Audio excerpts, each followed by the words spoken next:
نحمده ونستعينه ونستغفره ونعوذ بالله من شرور أنفسنا ومن سيئات أعمالنا من يهده الله فلا مضل له ومن يضلل فلا هادي له وأشهد أن لا إله إلا الله وحده لا شريك له وأشهد أن محمدا عبده ورسوله صلى الله عليه وسلم. أعوذ بالله السميع العليم من الشيطان الرجيم. قال الله عز وجل: إنا عرضنا الأمانة على السماوات والأرض والجبال فأبين أن يحملنها وأشفقن منها وحملها الإنسان إنه كان ظلوما جهولا. بات شروع کرنے سے پہلے آپ سب بھائی ایک وعدہ کرو کہ جب نبی صلی اللہ علیہ وسلم کا نام آئے تو آپ نے سستی نہیں کرنی اور درود رگڑنا نہیں، احترام سے لذت لیتے ہوئے ایک ایک حرف اس کا پڑھنا ہے. یہ بڑا اپنے اوپر ظلم کرنے والا جاہل تھا. باتیں تھوڑی گہری ہیں اور ان کو مختصر وقت میں پیش کرنا ہے تو توجہ ضروری ہوگی. یہ امانت کیا تھی؟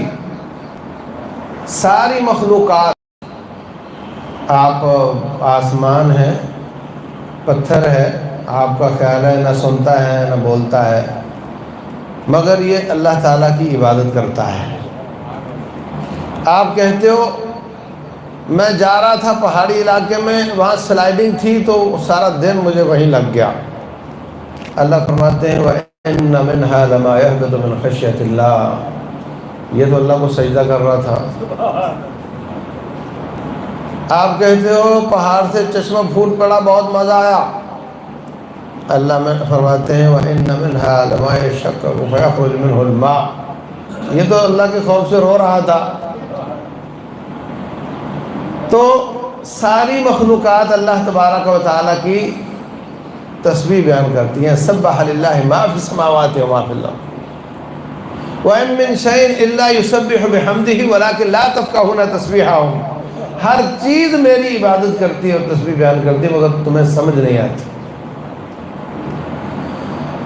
تو آپشن یہ تھا کہ میری نافرمانی کا اختیار لے کر پھر میری اطاعت کرو گے یا میری نافرمانی کا اختیار نہیں رکھو گے. ساری مخلوقات نے کہا یا اللہ نافرمانی کا اختیار دے دیا تو ہم بھٹک جائیں گے، ہمیں نہیں چاہیے. وَحَمَلَهَا الْإِنسَانُ. انسان نے یہ چیلنج قبول کیا کہ آپ ہمیں نافرمانی کا اختیار دے دیں، ہم پھر بھی تیری اطاعت کر کے دکھائیں گے. مشکل. اللہ فرماتے ہیں جاہل تھا، اس کو پتہ نہیں تھا، مان گیا.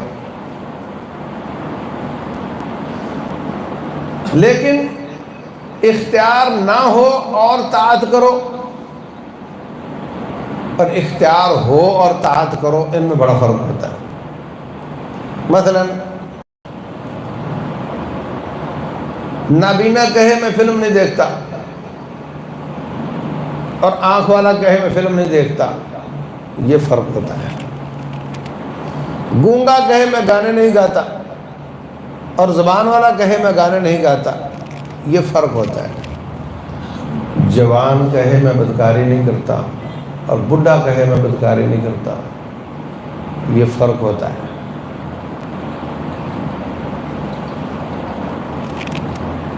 یہ انسان اختیار پانے کے باوجود کہے کہ میں یا اللہ تیری فرما برداری کرتا ہوں، اس کے رسول صلی اللہ علیہ وسلم کی بات مانوں گا اور مانتا ہوں، اور فرشتہ اختیار نہ ہونے پر کہے کہ میں بات مانتا ہوں، یہ فرق ہوتا ہے. تو عزیز بھائیوں، بنیادی طور پر ہم نے ایک مشکل کام اپنے ذمہ لے لیا ہے. وہ یہ ہے کہ ہمیں اختیار تھا کہ آج آپ یہاں نماز پڑھنے نہ آتے. اختیار تھا. آپ سے 20 گنا لوگ گھر بیٹھے ہوئے انہوں نے نماز نہیں پڑھی، وہ نہیں آئے، انہوں نے نماز پڑھی نہیں. اختیار تھا تو نہیں پڑھی، اگر اختیار نہ ہوتا تو سب آگے ہوتے. تو اختیار پانے کے باوجود اس اختیار کو نہ استعمال کرنا اور اللہ تعالیٰ کے فرما بردار بنے رہنا، یہ ہمارا ٹارگٹ ہے اس جہان کا۔ پہلی بات تو بنیادی طور پر یہ سمجھو۔ دوسری بات یہ سمجھو کہ سابقہ امتوں میں ایک ایک امت میں ہزاروں نبی آئے، بنی اسرائیل کے ہزاروں نبی، رسول بھی آئے، نبی بھی آئے۔ اللہ نے اختیار دے کر فرمایا اِنَّا هَدَيْنَاهُ السَّبِيلَ اِمَّا شَاكِرًا وَإِمَّا كَفُورًا، اب چاہو شکر کرو چاہو کفر کرو، اختیار ہے آپ کے پاس، لیکن یاد رکھو اِنَّا أَعْتَدْنَا لِلْكَافِرِينَ سَلَاسِلَ وَأَغْلَالًا وَسَعِيرًا، نافرمانی کرو گے تو پاؤں میں زنجیریں، گلے میں توق اور آگ میں ڈال دوں گا۔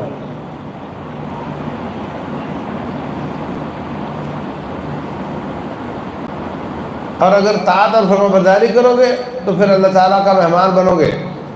دونوں راستے دکھا کر، دونوں کا انجام بتا کر پھر جنت کی طرف کھینچنے کے لیے انبیاء بھیجے، اتنے زیادہ نبی بھیجے کہ جناب ایک ایک علاقے میں دو دو نبی، موسیٰ علیہ السلام بھی نبی، ہارون علیہ السلام بھی نبی، ان کے ساتھ ہے یوشع بن نون، وہ بھی نبی بعد میں بنے، اور ابراہیم علیہ السلام نبی ہیں تو بغل کی بستی میں ان کے بھانجے بھتیجے تھے حضرت لوط علیہ السلام، وہ بھی نبی، اور عمریں لمبی لمبی، قد لمبے لمبے، جسم بڑے مضبوط۔ نوح علیہ السلام فلبث فیہم الف سنۃ الا 50 عاما، 1000 سے 50 کام، 9.5 صدیاں اپنی امت میں رہے، اور فرماتے ہیں رب انی دعوت قومی لیلا ونہارا، میں نے دن کو بھی محنت کیا، رات کو بھی کی ہے، ثم انی دعوتہم جہارا ثم انی اعلنت لہم اسررت لہم اسرارا، کارنر میٹنگیں بھی کی ہیں، اکیلے اکیلے کو بھی ملا ہوں، جلسے بھی کیے ہیں، میں نے کوئی کسر چھوڑی نہیں۔ لیکن آخر کار جب اللہ کا عذاب آیا تو کشتی میں جو مومن تھے وہ تقریباً 80 تھے۔ یا اللہ یہ ایک آپشن ہوتا ہے کہ یہ نہیں تو ان کی اولاد صحیح، یہ نہیں تو ان کی اولاد صحیح، یا اللہ میرے ہاتھوں سے ان کی کئی نسلیں نکلی ہیں، وَلَا يَلِدُ إِلَّا فَاجِرًا كَفَّارًا، ان کی اولادیں بھی اسی طرح کی نکلتی ہیں۔ اللہ تعالیٰ نے فرما دیا اِنَّهُ لَن يُؤْمِنَ مِن قَوْمِكَ إِلَّا مَنْ قَدْ آمَنَ، نوح علیہ السلام، تیری امت میں جس نے مسلمان ہونا تھا ہو گیا، اس کے بعد میں تیرا رب کہتا ہوں کہ اور کوئی مسلمان نہیں ہوگا۔ پھر کہتے ہیں اللہ اگر اور کوئی نہیں ہوگا تو پھر میری تھکاوٹ ختم ہونی چاہیے، ان کو تباہ کر دے۔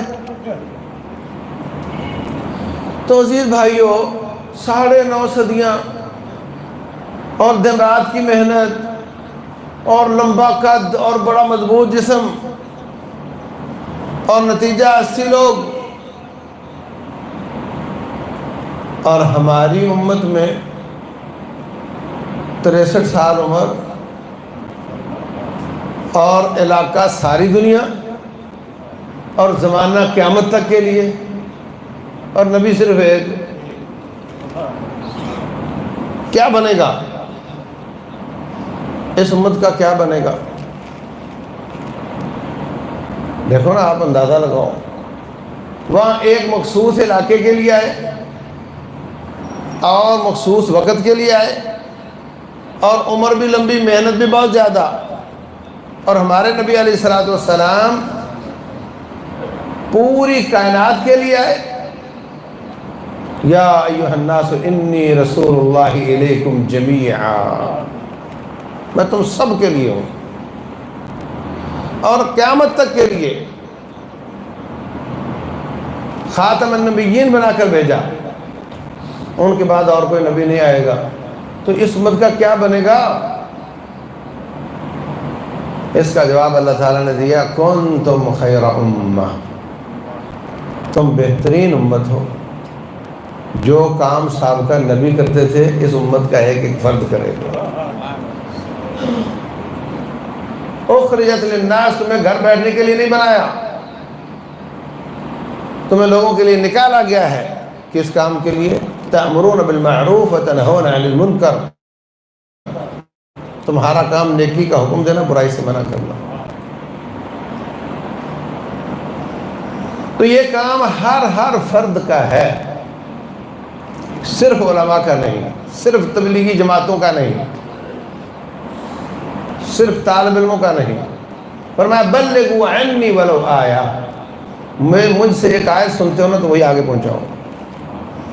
یہ نہیں کہ جہالت پہنچانی آگے، پتہ ہے نہیں اور بتا رہا ہے، یہ نہیں۔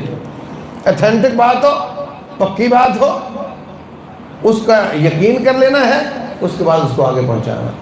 آپ سب کو علم ہے کہ نماز فرض ہے، کوئی شک ہے؟ بتاؤ لوگوں کو۔ آپ سب کو معلوم ہے کہ بے پردگی حرام ہے، بے حیائی جائز نہیں، کہو لوگوں کو تم بے پردگی نہ کرو، یقینی بات ہے، کہو۔ اگر جہاں جہاں کوئی گزر رہا ہے، لڑکی گزر رہی ہے، ہر ملنے والا بزرگ اس کو یہی کہے بیٹے پردہ کر، اگلا ملا بیٹے پردہ کر، اگلا ملا بیٹے پردہ کر، کرتی کہ نہیں کرتی؟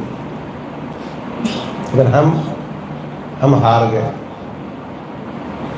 ہم تھک گئے، ہم نے بولنا چھوڑ دیا۔ میرے عزیز بھائیوں، ہر شہر میں ایک میونسپل کارپوریشن ہوتی ہے جو صفائیاں کرتی ہے، ساری عوام کچرا پھیلاتی ہے اور وہ بیچارے صفائی کرتے ہیں، تو صفائی نہیں ہوتی، سب کچرا پھینکنے والے اور چند لوگ اٹھانے والے، صفائی کیسے ہوگی؟ لیکن اگر ساری عوام کچرا اٹھانے والی بن جائے تو صفائی خود ہی ہو جائے گی۔ اگر ہر شخص کفر، شرک، بدعات، نافرمانی، فسق، فجور، بے حیائی، عیاشی، فحاشی اس کا کچرا اٹھانے والے بن جائے اور توحید، سنت اس کی خوشبو پھیلانے والے بن جائیں تو صفائی ہو جائے گی۔ یہ تھیوری ہے اس امت کے لیے، یہ طریقہ کار ہے اس امت کی ہدایت کا۔ اللہ تعالیٰ نے ایک طرف انبیاء کرام کو بھیجا کہ آپ میری مخلوق کو دین کی طرف، جنت کی طرف لے کر آؤ، جہنم سے بچاؤ، اور دوسری طرف ابلیس آ گیا، کہتا جی میں اللہ تیری مخلوق کو گمراہ کروں گا۔ دونوں راستے بتا دیے، ادھر کھینچنے والے بھی آ گئے، ادھر کھینچنے والا بھی آ گیا۔ اس کے چیلے ہیں، انبیاء کے آگے علماء ہیں، وارث ہیں۔ یہ مقابلہ ہے، پہلے دن سے یہ ابراہیم علیہ السلام کا بھی تھا، موسیٰ علیہ السلام کا بھی تھا، سب کا ہی تھا۔ یہ مقابلہ ہے۔ آپ اللہ کی جماعت کے لوگ ہیں، آپ نے لوگوں کو دین کی طرف کھینچنا ہے۔ رسول اللہ صلی اللہ علیہ وسلم فرماتے ہیں میری اور تمہاری مثال ایسے ہے جیسے کسی شخص نے آگ جلائی اور پتنگے باغ کر اس میں جا رہے ہیں مرنے کے لیے، فرمایا ایسے ہی اللہ تعالیٰ نے جہنم بنائی ہے اور تم لوگ اس کی طرف لپک رہے ہو۔ وَإِنِّي لَآخِذٌ بِحُجَزِكُمْ عَنِ النَّارِ، میں تمہاری کمر پکڑ کے جہنم سے دور کر رہا ہوں۔ یہ والا جذبہ ہونا چاہیے، یہ والا جذبہ ہونا چاہیے۔ اللہ فرماتے ہیں حریص علیکم بالمؤمنین رؤوف الرحیم، بڑے حریص ہیں کہ کہیں آپ جہنم میں نہ چلے جاؤ، ہو نہ ہو آپ جہنم سے بچ جاؤ،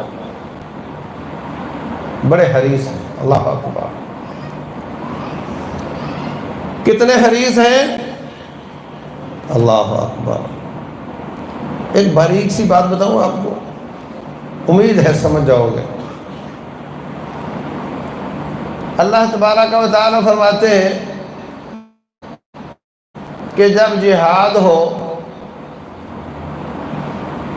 اذا لقیتم الذین کفروا فضرب الرقاب، سورہ محمد صلی اللہ علیہ وسلم، جب دشمنوں سے لڑو تو ان کو مارو، حتیٰ اذا اثخنتموہم، جب ان کا خوب خون بہا چکو، فشد الوثاق، پھر پکڑنے شروع کرو، ٹھیک ہے؟ پھر فَإِمَّا مَنًّا بَعْدُ وَإِمَّا فِدَاءً، پھر چاہو تو احسان کر کے چھوڑ دو اور چاہو فدیہ لے کر چھوڑ دو. یہ قرآن کا حکم ہے. دوسرے مقام پر انفال توبہ میں اور احکام ہیں. ان میں سے ایک یہ ہے کہ رسول اللہ صلی اللہ علیہ وسلم بدر کے موقع پر آپ نے قیدی پکڑ لیے، 70 قتل کیے، 70 پکڑ لیے. مشورہ کیا کیا کرنا چاہیے ان کا. کسی نے حضرت عمر بن خطاب رضی اللہ عنہ فرمانے لگے اس کو نا جس کا یہ رشتہ دار ہے نا اس کو پکڑاؤ اور وہ لٹائے اوپر رکھے گھٹنا اور پھر کلے اس کا گلا کاٹے اس کا، اور اللہ دیکھے کہ ان کو ایمان زیادہ پیارا ہے. باقی ساتھیوں نے مشورہ دیا کہ ہیں تو ہمارے چاچے مامے ہی سارے، تو کوئی نہیں، آج چوٹ لگ گئی ہے، ان کو سمجھ آ گئی ہے تو ان سے فدیہ لے کر ان کو چھوڑ دیتے ہیں، ٹھیک ہو جائیں گے. اللہ تبارک و تعالیٰ نے آیت نازل کر دی ما کان لنبی ان یکون له اسری حتی یسکن فی الارض. میں کوئی ضعیف روایت نہیں پڑھ رہا، قرآن پڑھ رہا ہوں. فرمایا نبی کے لیے لائق ہی نہیں کہ وہ اس کے لیے قیدی ہوں یہاں تک کہ ان کا خون نہ بہا لے. دنیا کا مال چاہتے ہو، دنیا تو اللہ کے پاس بہت بڑی ہے. لولا کتاب من اللہ سابقہ، اگر ہم نے پہلے سے نہ لکھا ہوتا تو آج آپ کے ان کو چھوڑنے پر عذاب آ گیا ہوتا. اب آپ اندازہ لگاؤ، ادھر یہ خود فرمایا ہے کہ بعد میں چاہو تو پیسے لے کر چھوڑ دو، اور ادھر چھوڑے ہیں تو اللہ تعالیٰ نے یہ آیت نازل کر دی ہے. وجہ اس کی کیا تھی؟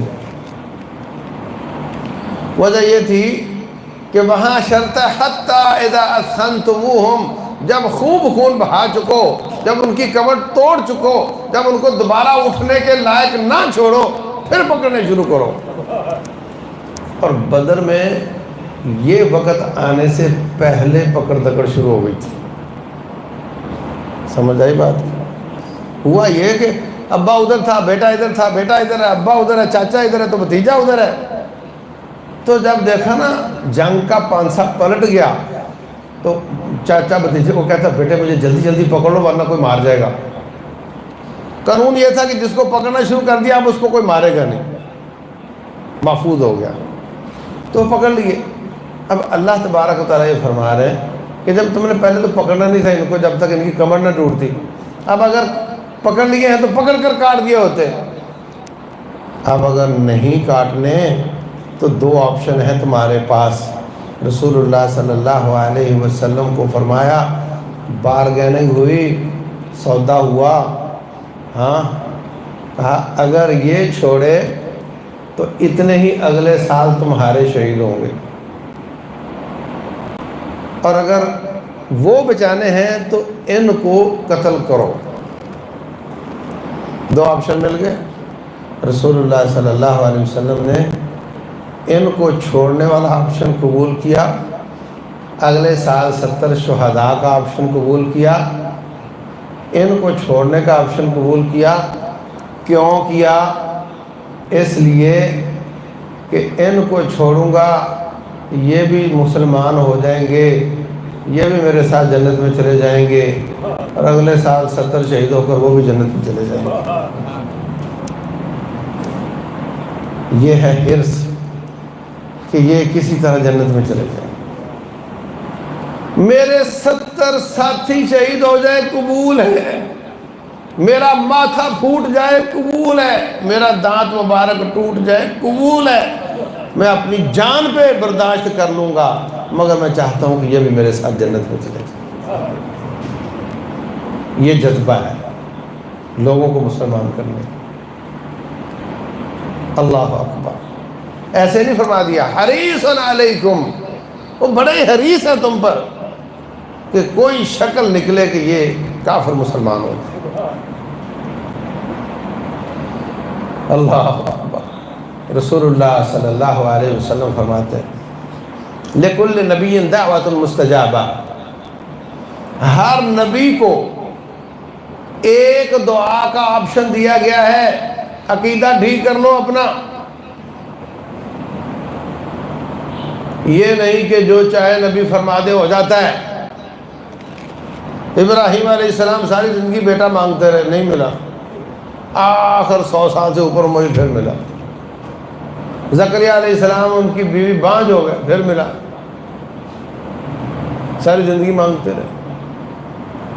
کوئی نبی ایسے ہیں جو نہ چاہتے ہو کہ میری امت مسلمان ہو جائے؟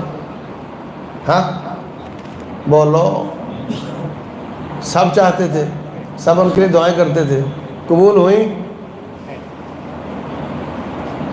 یہ جو ہمارے ہاں کہتے تھے نا جناب فلاں بندہ بڑا مستجاب الدعوات ہے، اس کی رب نہیں موڑتا، نبی سے اوپر ہوا۔ رب بادشاہ بھائی، غنی ہے، بے پرواہ ہے، اس کو کسی کی فکر نہیں، وہ چاہے تو کسی عام آدمی کی نہ موڑے اور چاہے تو جس کی چاہے موڑ دے، بادشاہ۔ فرمایا لِكُلِّ نَبِيٍّ دَعْوَةٌ مُسْتَجَابَةٌ، ہر نبی کی ایک دعا رب ضرور قبول کرے گا، یہ آپشن اللہ نے دیا ہوا۔ فرمایا سارے نبیوں نے جب ان کی امتوں نے ان کو بڑا ہی پریشان کیا تو انہوں نے وہ آپشن اپنا استعمال کر لیا، یا اللہ ان کو تباہ کر دے۔ شعیب علیہ السلام کی قوم تباہ ہو گئی، ہود علیہ السلام کی، لوط علیہ السلام کی، صالح علیہ السلام کی، لیکن میں نے وہ دعا اپنی بچا بچا کر رکھی ہوئی ہے۔ ہائے ہائے، جب آپ کے ماتھے مبارک میں لوہے کی ٹوپی چبھ گئی تھی، حضرت ابو عبیدہ بن جراح رضی اللہ عنہ کہتے ہیں انہوں نے دانت کے ساتھ وہ لوہا ماتھا مبارک سے نکالنے کے لیے دانت کے ساتھ کھینچا، دانت نکل گیا، وہ نہیں نکلا۔ پھر دوسرے دانت سے ٹرائی کی، بڑی مشکل سے وہ لوہا ماتھا مبارک سے باہر آیا۔ جب باہر آیا تو خون کا فوارہ چھوٹ گیا، چہرہ لہو لہان ہو گیا۔ بخاری شریف کی حدیث ہے، فاطمہ رضی اللہ عنہ ماتھا دھو رہی تھیں، حضرت علی رضی اللہ عنہ پانی بھر بھر کر لا رہے تھے، خون تھا کہ تھمنے کا نام نہیں لیتا تھا۔ پھر ایک چٹائی جلا کر اس کی راکھ کے ساتھ سوراخ بھرا گیا، دانت مبارک آپ کا ٹوٹ گیا۔ فرمایا وہ قوم کیسے کامیاب ہوگی جنہوں نے اپنے رسول کا ماتھا پھوڑ دیا۔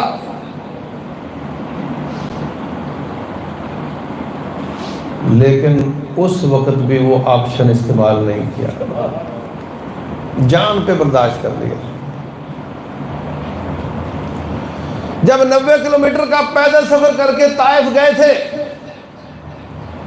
انہوں نے اشتہار چھاپا، آپ لوگ آئے، جب منظر پورا بن گیا انہوں نے کہا جی آؤ اب تقریر کر لو۔ وہاں سٹیج سیکرٹری بھی خود ہی تھے، وہاں اعلان بھی خود ہی کرنا تھا، ہاں خود ہی گئے، خود ہی جا کر گھر گھر لوگوں کو دعوت دی، فلاں چوک میں آؤ وہاں میں نے بات کرنی ہے۔ خود ہی سٹیج سیکرٹری بنے، خود ہی تقریر شروع کی، اور جیسے تقریر شروع کی ان ظالموں نے پتھروں کی بارش کر دی، آپ کا جسم لہو لہو ہو گیا، خون چل چل کر جوتی میں جم گیا، آپ زخموں سے چور واپس چلے گئے، جا کر ایک باغ میں جا کر گر پڑے۔ اس وقت بھی وہ آپشن استعمال نہیں کیا۔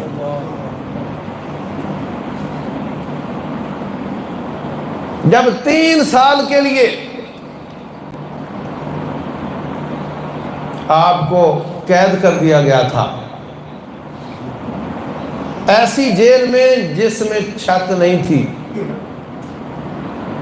جس میں پکا پکائی دال نہیں آتی تھی، جس میں پتے اور گھاس کھا کر گزارا کرنا پڑتا تھا، 3 سال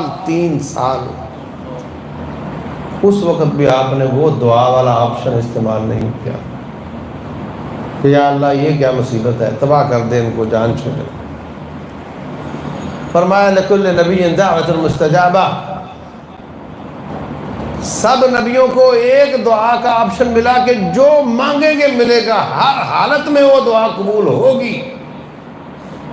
واختبأت دعوتی شفاعة لأمتی، میں نے وہ دعا بچا بچا کر رکھی ہوئی ہے کہ وہ قیامت والے دن اپنی امت کی سفارش کے لیے استعمال کروں گا، تاکہ زیادہ سے زیادہ لوگ میرے ساتھ جنت میں چلے جائیں۔ حریص علیکم بالمؤمنین رؤوف الرحیم۔ او میرے عزیز بھائیوں، یہودی کا بیٹا بیمار ہو گیا، بخاری شریف کی حدیث، جا کر فرمایا کیف تجدک، کیا حال ہے تیرا، حال حوال پوچھ کر فرمایا قل لا الہ الا اللہ۔ بیٹے نے اپنے باپ کی طرف دیکھا کہ ابا کیا کہتا ہے، ابا جانتا تو تھا کہ سچے نبی ہیں، اب اس نے دیکھا کوئی نہیں دیکھ رہا تو کوئی بات نہیں، کہتا ہے مان لو مان لو، اتے ابو القاسم مان لو مان لو۔ تو اس نے کہا اشہد ان لا الہ الا اللہ و اشہد ان محمد رسول اللہ، جیسے کلمہ پڑھا اس کی روح پرواز کر گئی۔ فرمایا الحمدللہ الذی انقذہ بی من النار، یا اللہ تعالی شکر ہے ایک بندہ اور بچا لیا، ایک بندہ اور بچا لیا۔ ہم تو اپنے معاشرے کے کلمہ پڑھنے والوں کی تیمارداری نہیں کرتے، ہاں نا؟ یہودی میرے نبی کو نبی نہیں مانتے، مانتے نہیں مانتے، بلکہ فرمایا لَتَجِدَنَّ أَشَدَّ النَّاسِ عَدَاوَةً لِلَّذِينَ آمَنُوا الْيَهُودُ وَالَّذِينَ أَشْرَكُوا، سب سے شدید دشمن تمہارے یہودی ہیں، ہمارے نبی کو نبی نہیں مانتے، ہمارے کعبہ کو کعبہ نہیں مانتے، ہماری کتاب کو قرآن کو نہیں مانتے، اس کی تیمارداری کر کے اس کو کلمہ پڑھا دیا۔ اور ہمارے معاشرے کے وہ لوگ جو ہمارے نبی کو نبی مانتے ہیں، کعبہ کو کعبہ مانتے ہیں، قرآن کو قرآن مانتے ہیں، عقیدے کی کمزوریاں ان میں ہیں، عقیدے کی کمزوریاں ہیں، مگر وہ مانتے ہیں۔ ہم ان کی تیمارداری کے لیے نہیں جاتے، ہم ان کو نصیحت نہیں کرتے، ہم نے بیچ میں رکاوٹیں کھڑی کر لی ہیں، ہمارے اندر پردے ہیں، حجاب ہے۔ رسول اللہ صلی اللہ علیہ وسلم مجنہ کی منڈی میں جا رہے ہیں، میلوں میں جا رہے ہیں، ذی المجاز کے میلے میں جا رہے ہیں، ایک ایک بندے کو مل مل کر دعوت دے رہے ہیں، ہمارے اندر حجاب ہے، اس کو نہیں ملنا، اس کے نہیں جانا، اس کے پاس نہیں جانا۔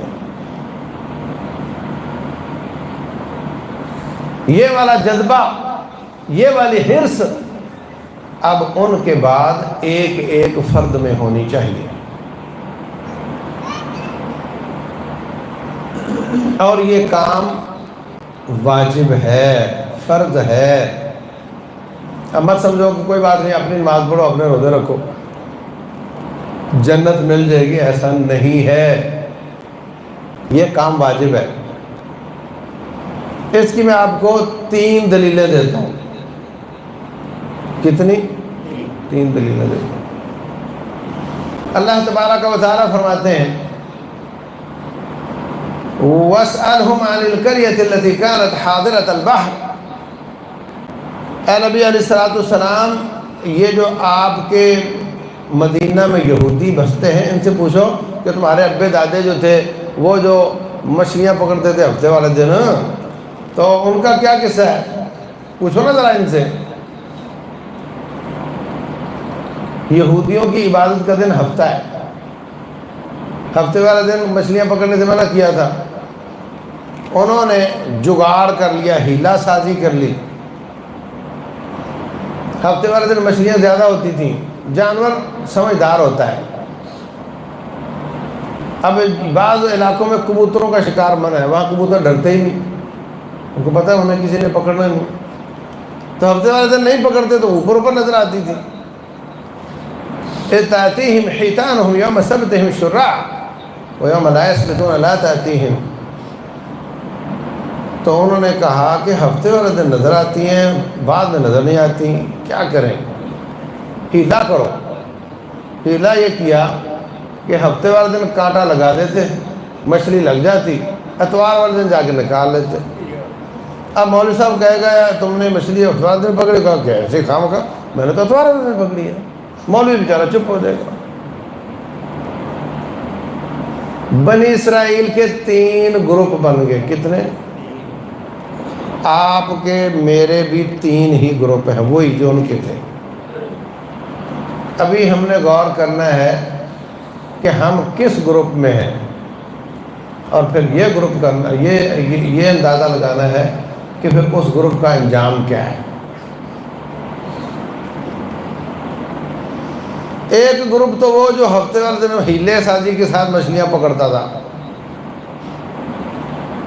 ایک گروپ وہ جو اللہ والے تھے، دین کی غیرت والے تھے، انہوں نے وہ گھر سے نکلے کہ ہم ان کو سمجھائیں کہ اب اللہ نے ہفتے والے دن کو عبادت کے لیے خاص کیا ہے اور تم وہاں کانٹے لگانے چلے جاتے ہو، تو غلط کرتے ہو، ہیلا سازی کرتے ہو، داؤ لگاتے ہو اللہ تعالیٰ کو، بعد آ جاؤ۔ جب وہ ان کو سمجھانے کے لیے نکلے تو درمیان میں ایک تیسرا گروپ ملا، کہنے لگے کدھر جا رہے ہو؟ پتہ چلا کچھ لوگ ہفتے والے دن کانٹے لگا دیتے ہیں، ان کو سمجھانے کے لیے جا رہے ہیں۔ کہنے لگے تمہیں پتہ وہ کس طرح کے لوگ ہیں؟ گستاخ قسم کے لوگ ہیں، تو تکار کریں گے، تمہاری بے عزتی کریں گے، اور اس کے باوجود وہ ماننے والی نسل ہی نہیں ہے، ان پر تو مہریں لگی ہوئی ہیں، انہوں نے تو ماننا ہی نہیں ہے، تو تمہارا نکلنے کا فائدہ کیا ہوگا؟ واپس جاؤ، مت سمجھاؤ ان کو۔ لِمَ تَعِظُونَ قَوْمًا اللَّهُ مُهْلِكُهُمْ أَوْ مُعَذِّبُهُمْ عَذَابًا شَدِيدًا، ایسی قوم کو کیوں سمجھاتے ہو جن کو اللہ نے ہلاک کرنے کا پروگرام بنایا ہوا ہے۔ کتنے گروپ ہو گئے؟ وہ جو اللہ والے تھے انہوں نے جواب دیا، سونے کے پانی سے لکھو تو حق ادا نہیں ہوتا۔ کہتے ہیں معذرتاً، ہاں، لِمَ تَعِظُونَ قَوْمًا اللَّهُ مُهْلِكُهُمْ وَمُعَذِّبُهُمْ عَذَابًا شَدِيدًا قَالُوا مَعْذِرَةً إِلَىٰ رَبِّكُمْ وَلَعَلَّهُمْ يَتَّقُونَ۔ ہمارے نکلنے کا، جانے کا، سمجھانے کے 2 فائدے ہیں۔ ایک فائدہ تو یہ ہے کہ ہمیں امید ہے کہ وہ ہماری نصیحت کو قبول کریں گے، بعد آ جائیں گے، اور اگر آپ کی بات سچی نکلی تو کم از کم ہمارا عذر قبول ہو جائے گا، ہم اس جہان کے عذاب سے بھی بچ جائیں گے، اس جہان کے عذاب سے بھی بچ جائیں گے۔ ہم اللہ سے، اللہ میں پوچھے گا، ہم کہیں گے ہم تو گئے تھے، ہم نے تو واجب ادا کیا تھا، ہمیں اللہ معاف کر دے گا۔ وہ گئے، انہوں نے سمجھایا، وہ باز نہ آئے، اللہ فرماتے ہیں فَلَمَّا عَتَوْا عَمَّا نُهُوا عَنْهُ فَلَمَّا نَسُوا مَا ذُكِّرُوا بِهِ، جب وہ نصیحت کو بھول گئے، أَنْجَيْنَا الَّذِينَ يَنْهَوْنَ عَنِ السُّوءِ، جو منع کرنے والے تھے ان کو ہم نے نجات دے دی۔ لفظوں پہ غور کرو، أَنْجَيْنَا الَّذِينَ يَنْهَوْنَ، جو منع کرنے والے تھے ان کو ہم نے نجات دے دی، وَأَخَذْنَا الَّذِينَ ظَلَمُوا بِعَذَابٍ بَئِيسٍ بِمَا كَانُوا يَفْسُقُونَ، اور جو باقی تھے ان کو ہم نے بندر اور خنزیر بنا دیا۔ فَلَمَّا عَتَوْا عَمَّا نُهُوا عَنْهُ قُلْنَا لَهُمْ كُونُوا قِرَدَةً خَاسِئِينَ، رات کو سوئے تو انسان تھے، صبح اٹھے تو بندر بن چکے تھے۔ بچا کون؟ جو منع کرنے والے تھے، اور قیامت والے دن بھی وہی بچے گا۔ تو جس کام کے کرنے سے انسان جہنم سے بچ جائے، عذاب سے بچ جائے، اور جس کے نہ کرنے سے پھر عذاب ہو، وہ واجبی تو ہوتا ہے، وہی تو واجب ہوتا ہے۔ میرے عزیز بھائیوں، اگر ایک بچہ چھٹی کر کے آتا ہے، استاد کہتا ہے کل کیوں نہیں آیا، وہ بتاتا ہے کہ ایسے میں بیمار تھا اور ہسپتال میں گیا تھا، اس کا عذر قبول ہو جائے تو سزا سے بچ جاتا ہے، عذر قبول نہ ہو تو اس کی پٹائی ہوتی۔ تو کہا معذرۃ الی ربکم، ہم جائیں گے تو اللہ ہماری معذرت قبول کر لے گا، اور جو نہ منع کرنے والے اور نہ گناہ کرنے والے چوپشا، یہ گونگے شیطان ہوتے ہیں، ان کا فائدہ بھی شیطانی قوتیں اٹھاتی ہیں۔ ابھی پچھلے دنوں الیکشن ہوا، نہیں بلکہ اعتماد کا ووٹ لیا حکمران نے، تو جنہوں نے اس کے حق میں ووٹ ڈالا وہ بھی، اس کا بھی ان کو فائدہ ہوا، اور جس نے ووٹ ڈالا ہی نہیں اس کا بھی اس کو فائدہ ہوا۔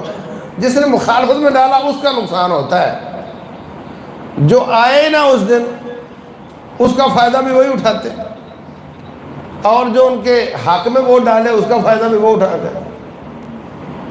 تو جو ابلیس کے خلاف بولے نا اس کا فائدہ بھی ابلیس اٹھاتا ہے، اور جو خود ابلیس کے کہنے پر گناہ کرے اس کا فائدہ بھی ابلیس اٹھاتا ہے۔ ہاں، جو اٹھ کر بولے کہ غلط ہو رہا ہے باز آ جاؤ، وہ رحمان کا بندہ ہوتا ہے۔ جو گونگا ہے وہ گونگا شیطان ہوتا ہے، اس کا فائدہ شیطان اٹھاتا ہے۔ اور یہ مجھے بات کرتے وقت بڑا مزہ آ رہا ہے، لیکن مجھے تکلیف ہو رہی ہے کہ میں بھی ان میں سے ہوں، میرے اکثر لوگوں میں سے، ہم بولتے ہی نہیں ہوں، ہماری آنکھوں کے سامنے بغاوت ہو رہی ہے، ہم نہیں بولتے۔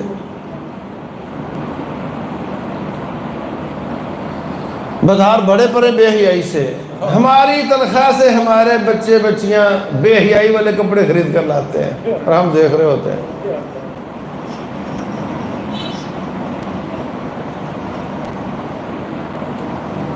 دوسری دلیل، اللہ تبارک و تعالیٰ فرماتے ہیں بسم اللہ الرحمن الرحیم والعصر ان الانسان لفی خسر۔ بات لمبی ہے، میں مختصر کرتا ہوں۔ فرمایا سارے انسان ناکام ہیں،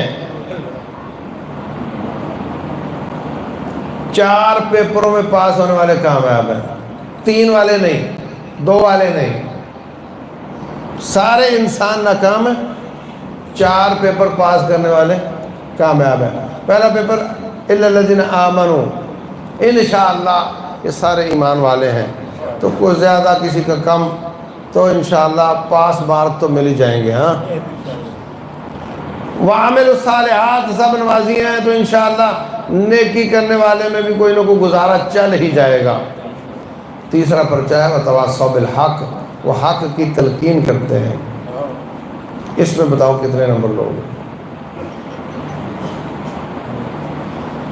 اور ایک پیپر میں فیل ہوتا ہے، باقی پیپروں میں 95 99 نمبر لے لو، فائدہ کوئی نہیں۔ جب پاس ہونا ہے تو سب میں ہونا ہے۔ تو عزیز بھائیو، سوچو، غور کرو، روٹی کمانا، پکانا، کھانا، بچے پالنا، یہ تو ہر جاندار کرتا ہے۔ ہاں، ایک آدمی گدھا ریڑھی لے کر جاتا ہے سبزی منڈی فجر سے پہلے، اور وہاں سے سبزی فروٹ لاد کر لاتا ہے، اور پھر گلی گلی بیچتا ہے، اور تھک کر پھر گھر آتا تو گدھے کو بھی کھانا دے دیتا ہے، خود بھی کھا لیتا ہے۔ اس کو پوچھا جائے کہ تو کیا کرتا ہے، تو یہی کہے گا فجر سے پہلے جاتا ہوں، ایسے کرتا ہوں، ایسے کرتا ہوں۔ اس کے گدھے سے پوچھا جائے وہ کیا کہے گا؟ بولو، تو فرق ہوگا؟ وہ یہی کہے گا۔ ماشاءاللہ سے گدھے بھی تو بچے جنتے ہیں، ورنہ ختم ہو جاتے ہیں۔ وہ بھی کہے گا میرے 3-4 بچے ہیں، وہ بھی کہے گا میرے 3-4 بچے ہیں، وہ بھی کہے گا کما کر کھاتا ہوں، میں کما کر کھاتا ہوں، وہ کہے گا سارا دن محنت کرتا ہوں، میں سارا دن محنت کرتا ہوں۔ کوئی ڈفر کرو بھائی، کوئی انسان بنو یار، سوچو کس نبی کی امت ہو، ان کے بعد کتنا بڑا بوجھ ہمارے کندھوں پر ہے علیہ الصلوۃ والسلام۔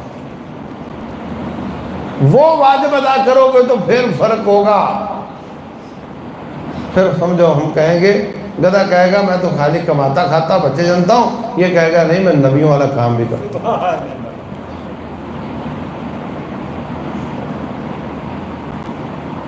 تیسری دلیل، پہلی کیا تھی؟ یہودیوں والا واقعہ، دوسری سورہ عصر، اور تیسری رسول اللہ صلی اللہ علیہ وسلم فرماتے ہیں مثل المجاہد فی حدود اللہ والواقع فیہا، اللہ کی حدوں کو پامال کرنے والا اور اللہ کی حدوں کو پامال ہوتے دیکھ کر چپ رہنے والا، اس کی مثال ایسے ہے جیسے کچھ لوگ ایک کشتی میں سوار ہوں، کچھ لوگ اوپر والی منزل میں سفر کر رہے ہیں، کچھ نیچے والی میں۔ اس زمانے میں لکڑی کی کشتیاں ہوتی تھیں، تو کہا نیچے والے جو ہیں ان کو پانی چاہیے تو پہلے اوپر آتے ہیں، اوپر سے ڈول پھینکتے ہیں تو پھر پانی لیتے ہیں۔